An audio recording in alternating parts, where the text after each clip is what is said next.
Olá, família, evangelizar nossa missão. A paz de Jesus, o amor de Maria e que o fogo do Espírito Santo venha nos conduzir nesse momento. Meu irmão, minha irmã, eu sou Cláudia de Maria e vim meditar o Evangelho de hoje com você. E o Evangelho de hoje me alegra muito, porque eu preciso esclarecer alguns pontos, deixar claro, bem nítido, para que todo mundo compreenda o Evangelho de hoje, compreenda todos os fundamentos, cada cantinho, cada pedacinho. Eu lembro que eu fui agraciada com esse mesmo Evangelho pelo menos umas 3 vezes no ano passado. E é sempre um prazer, uma honra enorme falar sobre esse Evangelho novamente. O nosso Evangelho hoje encontra-se em Marcos, capítulo 3, versículos de 31 a 35.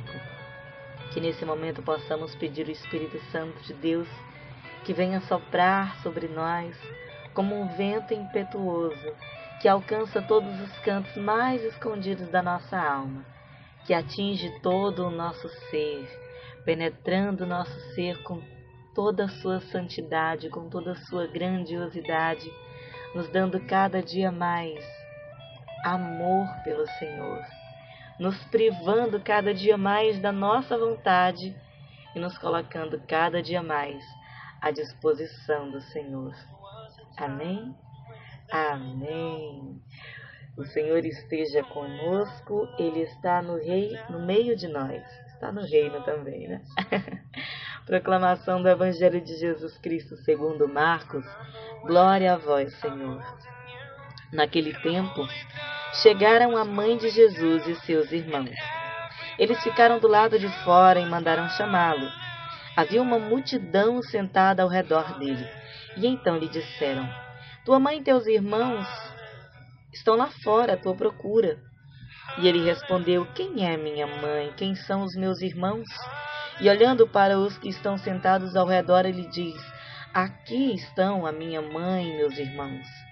Porque quem faz a vontade de Deus, esse é o meu irmão, minha irmã, minha mãe. Palavra da salvação. Glória a vós, Senhor. Primeiramente, meu amado, meu querido, quem são os irmãos de Jesus? A palavra diz que chegam, no templo onde Jesus estava evangelizando, chegam a mãe de Jesus e seus irmãos. Quem são esses irmãos de Jesus? Se sabemos que Nossa Senhora não teve outros filhos além do seu primogênito Jesus e unigênito de sangue. Unigênito porque foi o único que ela teve de sangue, saiu, é carne da carne dela. E primogênito porque ele foi o primeiro de milhares e milhares e milhares e milhões até de filhos que Nossa Senhora tem hoje, filhos do coração, filhos que ela tomou para si quando Jesus entregou a humanidade para a maternidade dela. Ali na cruz, ele entrega para o seu discípulo amado a mãe e entrega a mãe ao discípulo amado. Eu não sei você, mas eu sou discípulo amado de Jesus, tá? Eu sou discípulo amado de Jesus, assuma isso na sua vida também. E o discípulo amado de Jesus toma para si a mãe de Jesus e leva para casa. Amém? O nosso próximo ponto, os irmãos de Jesus, Estávamos falando dos irmãos de Jesus.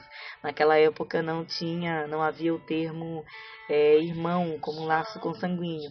As pessoas que tinham laço consanguíneo ou faziam parte do mesmo povo, como por exemplo o povo hebreu, então eram todos irmãos. Se eram da mesma família, eram primos, não existia o termo primo. Na verdade, eu peço perdão no início, não existia o termo primo. Então, como não existia o termo primo, usava-se irmãos para designar aquelas pessoas que faziam parte da sua família, do seu povo. Então, Maria chega com os primos de Jesus, com os irmãos de Jesus, porque faziam parte da mesma família. E eles ficam do lado de fora, porque Nossa Senhora é assim, ela não chega chegando, ela não chega metendo o pé na porta, entendeu? Ela chega com calma, numa boa, ela quer falar com o filho, Então ela manda o recado, até porque a multidão que estava lá era enorme. Jesus estava pregando no templo e não tinha espaço para entrar mais ninguém. Então Nossa Senhora docilmente pede que avisem a Jesus que eles estão lá fora. Detalhe, Jesus estava evangelizando para aquele povo. Eram pessoas sem muito conhecimento doutrinário, eram pessoas que não tinham aquele conhecimento da palavra, aquele conhecimento das leis. Então, eram pessoas muito rústicas, porque Jesus pregava para aquelas pessoas das mais simples, ele buscava aquelas pessoas mais simples mesmo. Até porque ele mesmo se denomina como o médico que cura os doentes. Então ele procurava aquelas pessoas mais humildes, aquelas mais necessitadas mesmo. Então ele aproveita esse momento para mostrar para aquelas pessoas como era fácil, como era acessível você fazer parte da família de Jesus. Você fazer parte dos moradores do céu, você fazer parte daquele povo que seria levado para junto de Deus. Como era acessível? Era só você fazer a vontade de Deus. Ao fazer a vontade de Deus, você se torna irmão, irmã de Jesus, pai, primo, parente, aderente. Você passa a fazer parte da família de Deus. Quando você aceita Deus como o único salvador da sua vida, como o único redentor digno de todo amor, de toda honra, de toda glória, de todo louvor, quando você assume isso para Cristo na sua vida e você se dedica a obedecer às ordens do Senhor, a obedecer os mandamentos do Senhor, não por medo, mas por amor. Quando você resolve amar ao Senhor de uma forma tão intensa e tão forte que você não consegue mais viver no pecado, você quer viver na retidão para agradar aquele que te ama tanto e que te agrada tanto também. Então, Nossa Senhora, se você parar para pensar, raciocina um pouquinho, meu irmão, vamos botar a cuca para funcionar. Quem mais fez a vontade de Deus além do próprio Jesus? Ele se dedicou desde o seu nascimento, desde o ventre da sua mãe, ele se dedicou ao serviço do reino, ao serviço de Deus, a obedecer às suas ordens. Ele veio como humano para mostrar que nós, como seres humanos, podemos conseguir alcançar a salvação, sim. Podemos conseguir alcançar a santidade, sim. Basta que nos tornemos parte da família de Deus. Ou seja, basta que nos tornemos obedientes ao Senhor. Verdadeiros adoradores. É isso que Deus quer de nós.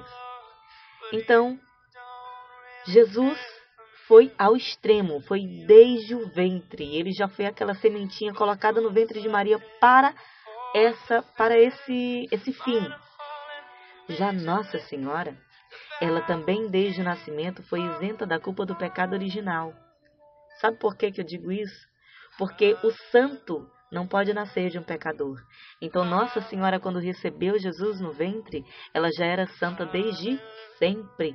Desde o seu nascimento, Nossa Senhora já era santa.